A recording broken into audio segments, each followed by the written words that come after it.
betra að hafa staðfest greiðslumat þegar þú ert í fasteignahugleiðingum. Okkar reynsla að þú stendur alltaf betra vígi þegar þú ert kominn með greiðslumat.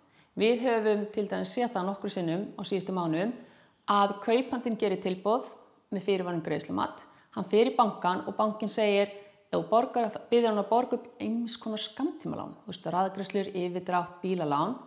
En þegar á hólminn kominn, það búið að redda þessu, þá segir bankinn samt nei. Þannig að ef að þið eru í þessari stöðu að bankinn vill að þið borgi upp skammtímalán, fáið að staðfest skriflega að þið sannarlega fáið greiðslumatið ef að þetta gert.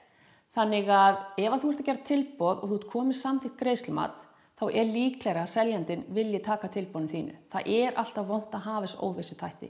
Greiðslumat gildir í 6 mánuði og segjum til dæmis að þú sért að stíga þín fyrstu skref, þér fyrstu kaup, þá hefur þú nægan tíma. Þú getur pantað fund með bankanum, beðið hann að fara yfir greiðslumatið, útskýra fyrir mismunandi lánavalmöguleika og þú getur tekið þessar stóru ákvarðanir ró og næði.